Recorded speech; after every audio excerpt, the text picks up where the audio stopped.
Mexico? Ho! Ho, ho, ho, ho, ho, ho, ho. Mexico, a whole world to discover in one beautiful country. Welcome, my friend, to Mexico. Chester's struggling with Spanish lessons. I bet you can help. Whee! Off we go! Hang on, please. We're just getting ready. It's a good thing I had color film in my camera. Mexico is so colorful. These are the colors of Mexico. Rojo y blanco y verde. Red, white, and green are the colors you've seen on our flag in old Mexico. Azul blue is the color of our skies and our oceans so fine. Rojo, red, my sombrero, and tomatoes that grow on the vine. Amarillo, yellow, my sweet pineapple, my dog is blanco, he's white. Verde, green is the cactus, and negro, black is the night. Off we go again. That monkey Sue has an eye for a colorful picture and an ear for a colorful tune. What shall we do now? Good choice picking your old pal Chester. Mix and match is just coming up, champ. Hold tight. Hola, Skipper. That's Spanish for howdy, Skipper. We're in Mexico, and you'll be jumping like a Mexican jumping bean and learning some Spanish, too. Press go to get us started. Go! See the word below me? It's Spanish. That's the language here in Mexico. And it's a word for something in the picture. Look in the picture for it, and then drag the word across to it. Los tomates. Las. El sol. What's the... El sol. What's the hottest thing around? El maíz. With this, you can make flour or oil or a snack for the movies. El maíz. With this, you can make el maíz. La guitarra. El sombrero. El cacto. Thorny. Now that's piecing things together, sport. Nice job. Too easy? Well, if you click on... Gotta go? Adios. Bye. Super bueno! Now where to, my friend? Hold on to your hats. We're off and away! Are you sitting comfortably? Then, when it's all ready, we'll begin.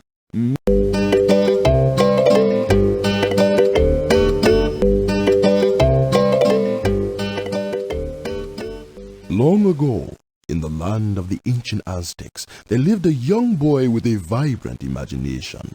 His name was Montezuma, and he often spent his days alone, for the other children were frightened by the size of his dreams. One day, as he stared up toward the island of the sun, Montezuma found himself thinking, I wish I had some friends, real friends, who like to imagine things just like I do. The idea had barely been born when Montezuma heard a strange rustling. Who are you? Gasped the boy to the odd-looking person that sprang up beside him. I? Who am I? I am Quetzalcoatl, the great creator spirit of all the Aztecs. You asked for more friends, didn't you? Before Montezuma could answer, Quetzalcoatl was interrupted by a bird that flashed into existence next to his ear. Hey,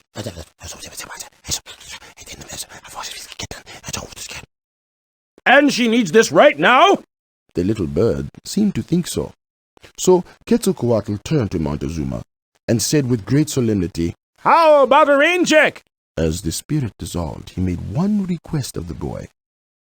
While I'm handling this other matter, go get yourself the hard shell of a great sea turtle. We're gonna need one. But how am I to? Ask my namesake.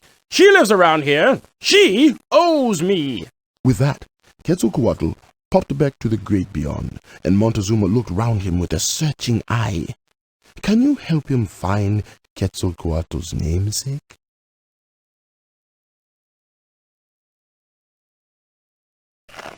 It's gonna be harder than you think.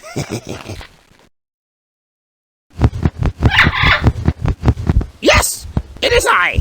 The Quetzalbird! Pick it up! It's magic! Montezuma hesitated, but the bird insisted. Oh, boy of the small-minded humans, this feather will do your bidding! Now close your eyes and set your mind free! What do you see? I see a gigantic creature with a long and mighty nose. Use the feather to draw it in the air. As the boy outlined his vision, nothingness changed to somethingness. Keep going! Keep going! Montezuma finished the strange creature and rapidly drew a world around it. It's working! It's incredible! Of course it is, but take heed! You must not step into the image, or else... But the Quetzal's warning came too late, and Montezuma had stepped into the image and now found himself in a different place entirely. Where am I? He asked, but the answer would have to wait. He's gone bananas! The elephant thundered through the jungle, ramming everything in sight. Montezuma hid behind a palm tree, wondering how he could calm the elephant. Perhaps you can find what he needs. Oh my, oh dear, please, you must do something! Look up, guys! See what you see!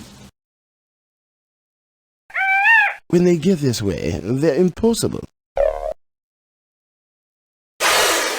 You need to get on his good side. Warm him up a bit.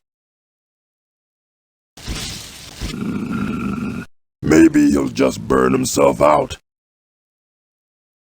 This should help! It worked like a charm last time. As the sun slipped close to the earth, Montezuma felt the air boil up around him. The young elephant tired quickly in this heat and soon fell asleep. You did it! Exclaimed the boy as the sun bounced back to a proper position. So grateful was the jungle kingdom that upon hearing of Montezuma's search for the turtle shell, the Monkey King lent the boy his chariot and told him to go to Japan, for the animals felt certain he could find his turtle shell there. Thank you very much, said Montezuma, still clutching the magic feather. He slapped the reins gently and hurtled northward at top speed, propelled by the might of 2 Bengal tigers. Unfortunately, when they reached the Asian shore, they came to a screeching halt, catapulting Montezuma into the Sea of Japan and landing him squarely in the lap of an underwater dragon king. Hello there! Do you sing harmony? The boy shook his head and asked the king if he had seen a giant sea turtle. Oh, lordy, yes. He hounds me constantly. Thinks I owe him a pension for some great deed he did. Look around. I'm sure he's here somewhere. Montezuma surveyed the underwater kingdom, but the turtle was not to be found. Where do you think a giant sea turtle would hide? Be careful not to disturb the dangerous jellyfish in your search.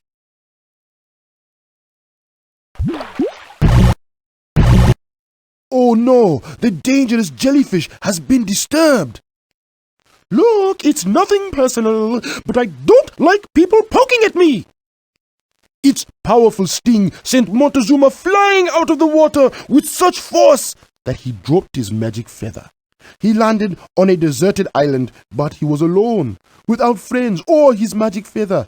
And to this day he waits there, hoping someone will come to help him return home.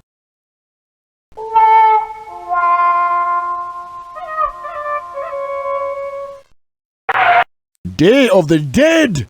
Whatever next? Yes, whatever shall we do next? Oh, I thought you'd never ask. Darling, you just sit tight while I get my things together for this. Boy, oh boy, do I ever have a hat full of sizzling facts for you on sunny Mexico. So slather on some of that fib block, 'cause we're about to play Velma's Fact or Fib. You've got your choice of 6 spicy Mexico facts. But bear in mind, there's a fib or two hiding among this bunch. You see this sweet little old doggie? She is a Xolochicuatl, or a Mexican hairless. Oh, she's not born this way, though. No, siree. Every morning, her faithful owner has to give her a good clip and a shave. Why, if left on her own, she'd have hair up to 20 feet long. Now, what do you think, sweetie? Is that a fact or a fib? Oh, I see I can't fool you. Why, there's no need to give these cutie pies a haircut every morning, 'cause they're actually born without hair. And without hair, this doggie feels very warm. So warm that they're often used to heat their owner's bed. Come on now, pick a fact, Pumpkin, and we'll get going. Now, y'all may have heard of the Aztecs, an ancient civilization that flourished in southern Mexico thousands of years ago. They built huge pyramids, lived in big cities, and made beautiful art. But did you know they also played a game that was kind of like basketball? Pick your poison, doll. Fact or fib?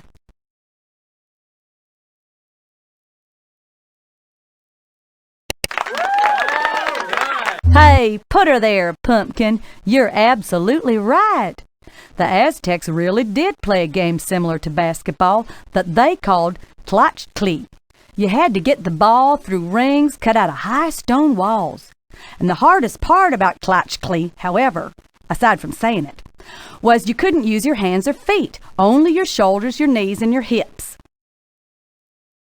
Pick a fact, and we'll get going.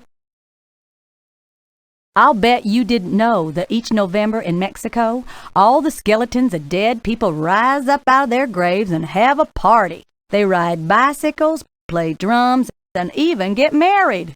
Your call, honey bunch. Does that sound like a fact or a fib?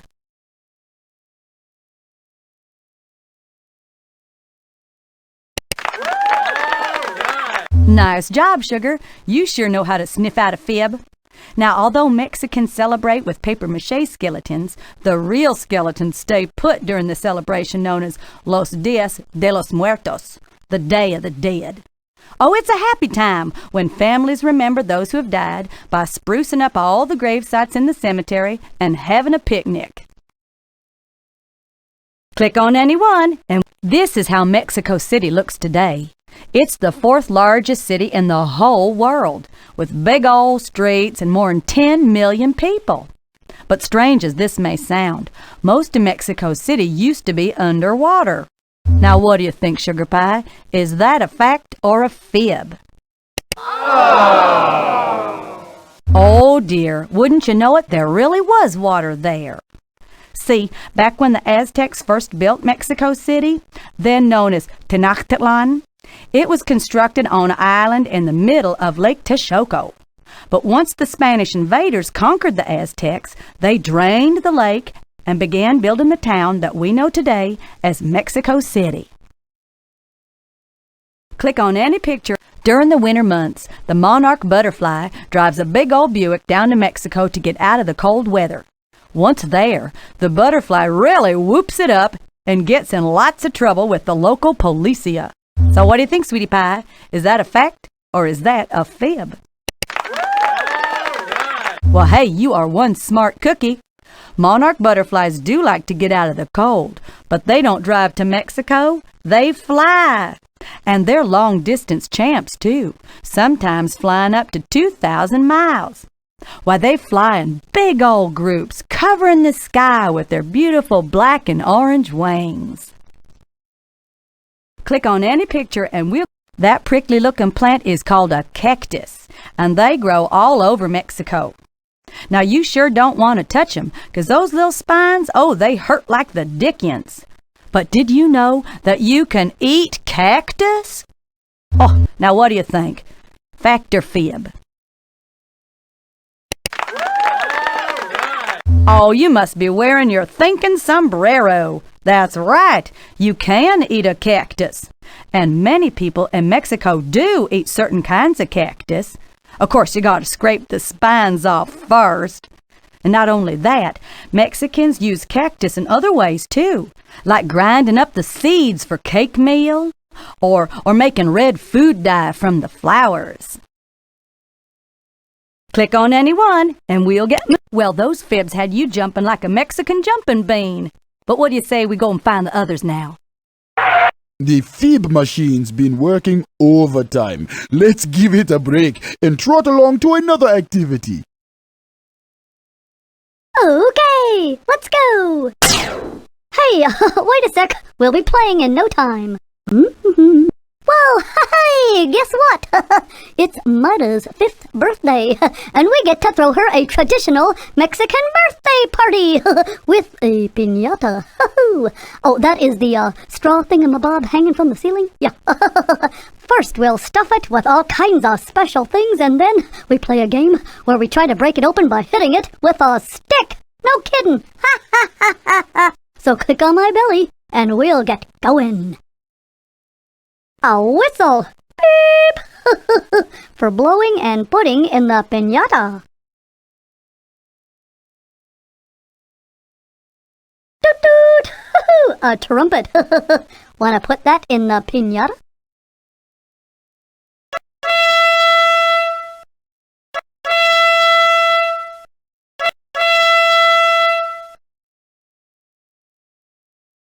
Oh, a present. Will you give it to Maida to open it?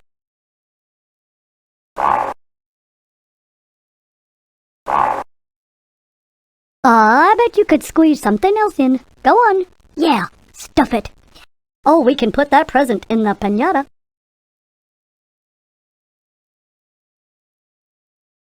A ball. Boing, boing, boing.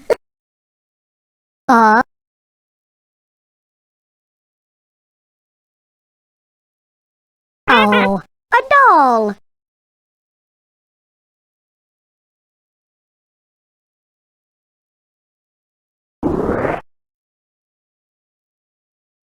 I bet you could squeeze something else.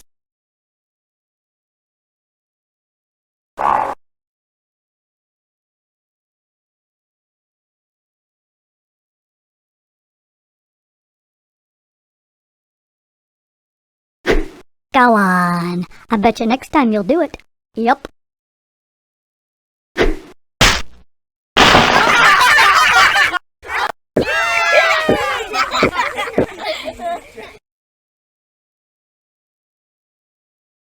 Woo!